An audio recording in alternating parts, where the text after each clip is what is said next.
are you still in your car? Well, I was under the impression that these videos were not going on the internet. Listen, I didn't see them coming up on Instagram. I thought, this is fine. I go on YouTube. I see myself in my disgusting car. Yeah. You look bad. Yeah. It's and you've got this whole fucking glamour suite. You told me you weren't doing videos anymore. And the thing about the car is it's good sound. It's good sound, Oh. actually, and there's a construction site next to my apartment. Been a construction site next to your apartment for 15 years. We can't all have houses, Josh. You can if you move to Oh, I'm not doing that. No, whatever you're about to say. Hello, hi, welcome to Josh Thomas and friends. Today we've got Tom Ward. We're talking through grade 10. Me and Tom have been going through all the grades. I would say that starting at grade 10, maybe this episode's not going to make much sense, but hello, listener, live your life. Tom, how are you going? Going great. Is this the year that we get to talk about you breaking up with the girl because she was about to shave her head for cancer? Because if so, there's a blockbuster episode. I think that happened in year 10. It did happen. I can confirm it happened. Do you think I ruined the ending? I sort of told the ending. You did the whole thing. God, it's iconic though. So you're dating a girl. You tell them what you did. Well, my version of events, I was dating someone, still high school dating, so we're not like going out anywhere. But quite a long time, I'd say, was one of your longer. It was maybe your first one. No, it was not one of my longer. It was not one of my longer. Okay, don't raise the stakes like that to make me look like a worse person. No, I would like to raise the stakes like that. It wasn't like the love of my life. Most of the relationships I've spoken about so far have been like 2 days, 3 days. Like grade 8, it was like we basically ask a girl out and then get dumped or dump them 2 days later. And then this, I feel like, went on for like at least 6 weeks. Yes. Okay, fine. And I found out that she was going to shave her head to raise money for cancer charity. And Can I try and raise the stakes on the story again? Is it because she had a personal connection to somebody that was having cancer? I don't think so. Obviously, I'm going to say that. But she was a drama student who loved attention, as we all did. She saw an opening. I was familiar with the shape of her head. Yeah. I knew this was not a good idea. But I knew what it would look like if I waited for her to do it before breaking up with her. And so I had to break up with her very quickly after finding out she was about to shave her head. But in my defense, I do think that I was planning on breaking up with her, but I was afraid of conflict, so I was putting it off. And this was just the nudge I needed to figure out what I really wanted. Go with hair. And what I wanted with this girlfriend at that time with hair. I wouldn't be so fussy now. I wouldn't do it now. Again, some self-respect here in the present rather than in a text after this episode is recorded. Yeah. I wouldn't break up with someone for shaving their head to raise money for cancer now. Yeah. Because it's a bit more fashionable now. Yeah, because they'd look cooler. Although your wife wouldn't look good with a shaved head. She has a really nice round head. Okay.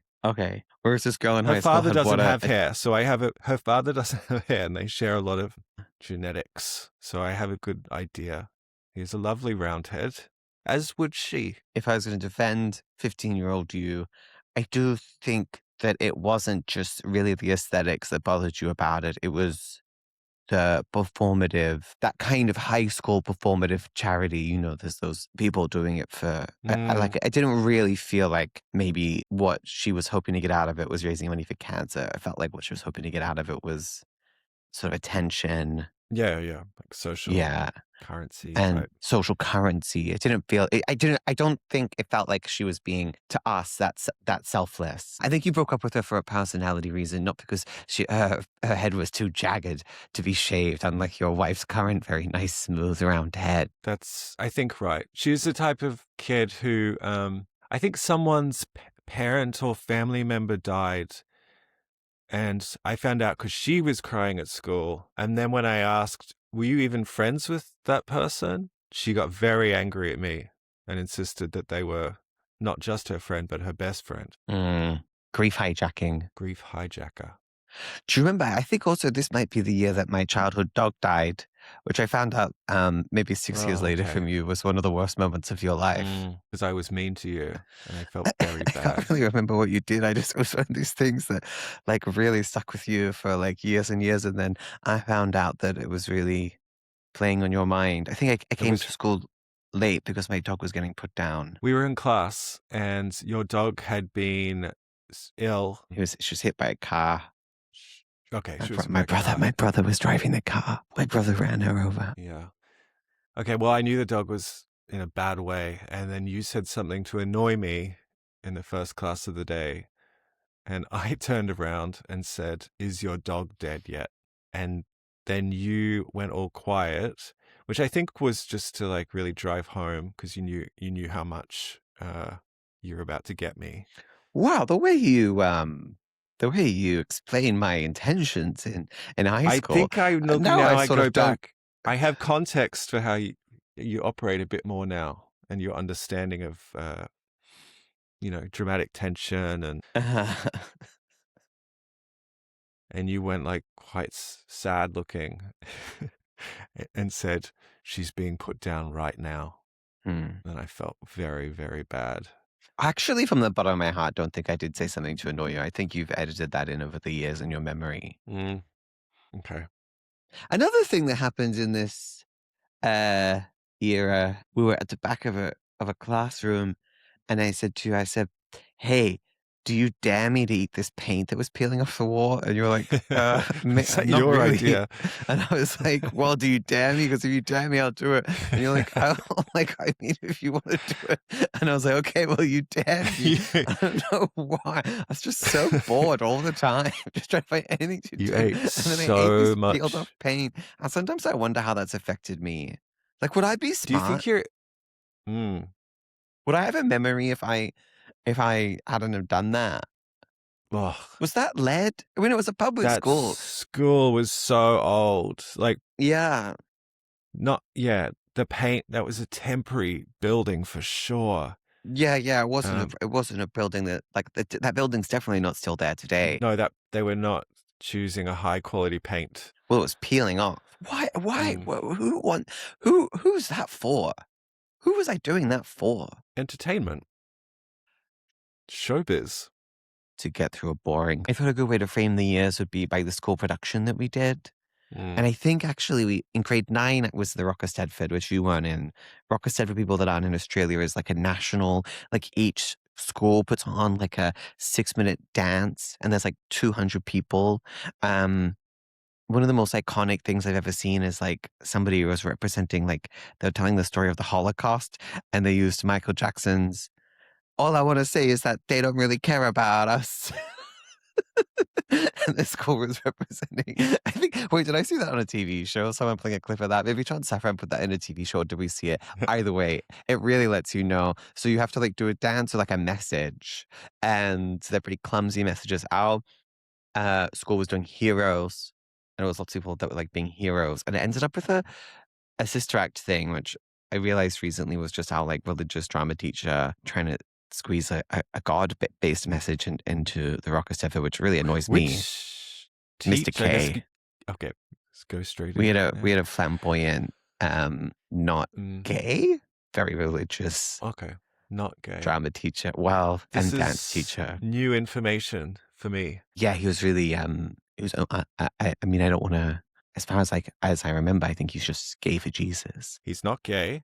Or I don't think he was out, or he wasn't gay, but he wasn't. You know, we don't know that much about the private lives of our teachers. Was it a grade 10 blockbuster, Midsummer Night's Dream? MSD Love is the Drug was what we called it. Which I just am now understanding. That's amazing. I didn't. I was so stupid. God, I don't understand so it. Or like LSD. Like LSD. Love is the Drug.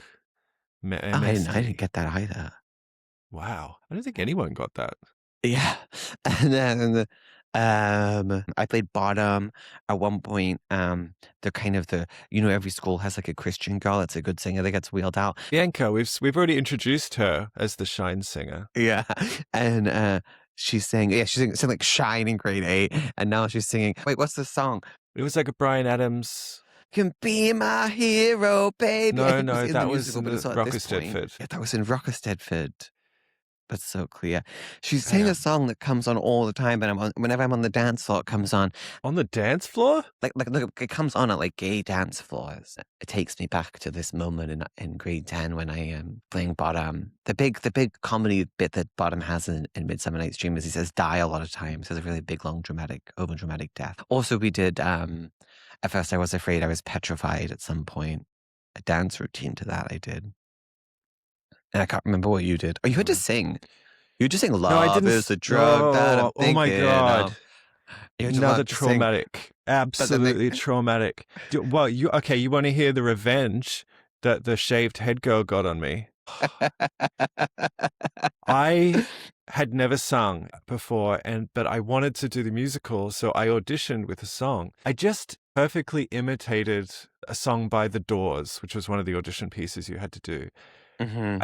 I didn't know how to sing, but I just impersonated it. And the music teacher who auditioned me for the singing had never seen me before and thought that I knew what I was doing. It gave me a really good mark for the audition. And I was like, oh my God, maybe I'm an incredible. So Mhm. then they gave me the song to do, which was going to be the opening number with Cara, who is a phenomenal singer. And then when they heard me, well, basically what happened is I didn't know how I'd been received, but at some point they decided the opening number would be sung from behind the curtain in the wings. It got taken off you, didn't it? It didn't get taken off me. They just said to me, we're going to do this from the wings, and we're going to do the number without singers on stage. And I was like, okay, makes sense. Months after the musical, the shaved head person, we'd long broken up, said, oh yeah, it was so funny when I was on tech team for that show. And Miss Davis came and actually asked us to turn down your mic. So I was back there singing. You weren't even on stage. I wasn't on stage. So they got you to And stand back. Cara was there singing with me, and it was just her. Wait, I knew that they turned your mic down, but I didn't realize you were off stage just singing into a dead mic. Because I do remember you trying so hard. I mean, for weeks and weeks and weeks, you trying was so hard to so- learn how to sing "Love Is the Drug Code," and no one even heard it. It was all round bad. That's humiliating. The singing was humiliating. Oh, you really tried so hard at it. This was the opening number. Yeah. You don't want to fuck that up. No. Fair enough. It was the right artistic choice by Ms. Davis, I can't wait for her response. I know she's listening. She's going to message me, yeah. I think we might get her on, to be honest. I think she's got a pretty interesting point of view on some of these things. Wait, and then also in grade 10, is that when I lost my virginity? No. No, She wasn't in because that play with us, was she? I was grade 11. That's next episode. I mean, we went to Germany at the end of this year, so I'm kind of like inching towards that. I do wonder when people listen to this podcast if they think we went to the fanciest school in the world. We did not go to a posh school. We went to like a public school, but we were in this program that was called German Immersion, where all of the classes were in German. Like when we were this age, I knew the periodic table in German. Like absolutely no issues.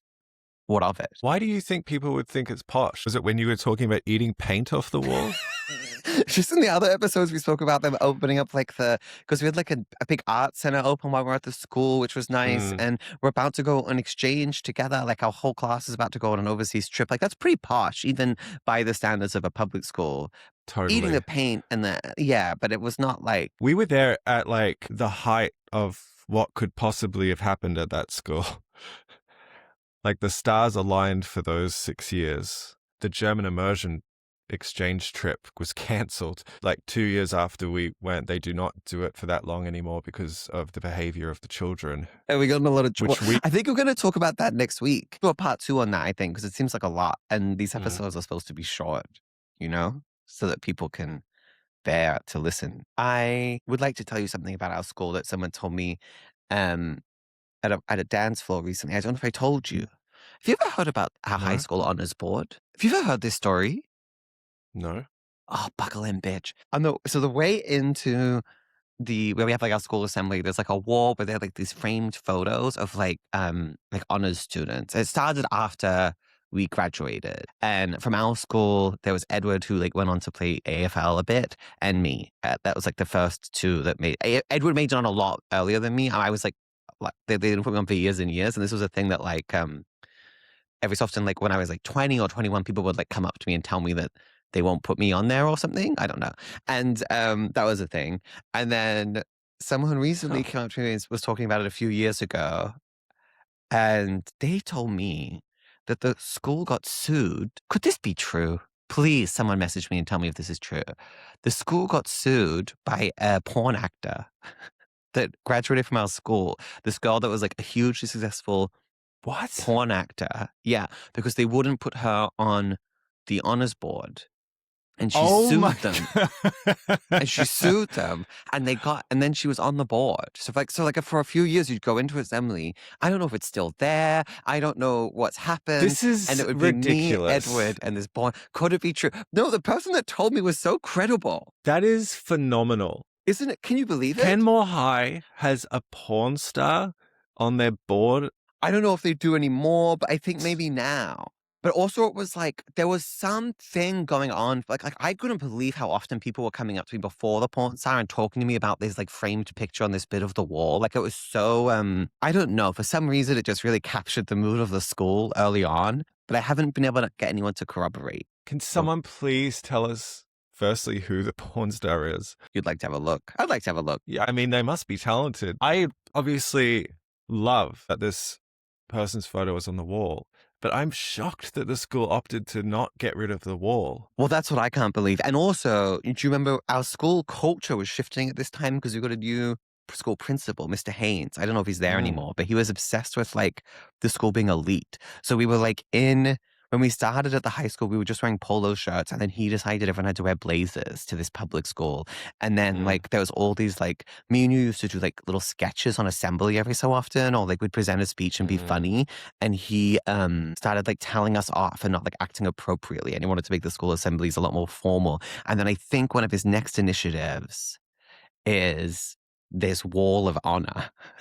And he hated me. And remember, he just hated me. I remember in grade 12, we'll talk about the end of term and performance we did that just like hazed this school principal. The video. And he wouldn't put me on the board for a while, which was something, because I was like on TV. After that, it was the porn star. And the vibe that I get is that it's just because everyone was so annoyed at like him trying to turn the school into this like elitist thing that nobody fucking wanted. Everyone liked that it was like a casual neighborhood school that people left with good grades and didn't have to wear a tie. I think that's what's going on. I'd love to. People are gonna tell me. Are you getting messages from people from high school at the moment? I am. No, I don't follow anyone on Instagram. That would be unhinged. Okay, well, so I think that's the end of this episode. We're going to do part 2. We're going to talk about exchange, because that does feel like a whole ep. We lived in Germany for 3 months when we were 16. 15, which is wilder. Because we could drink when we were in Germany. We were 16. You were 15. Year 10 in Brisbane is 15. Are you sure? I've never been more sure about anything in my life. I'm going to go now because I can't get over the fact that I haven't showered. You can't shower. I don't have any hot water. Yeah. I might go to my neighbor's house. Goodbye. Bye-bye. Thank you. Thank you.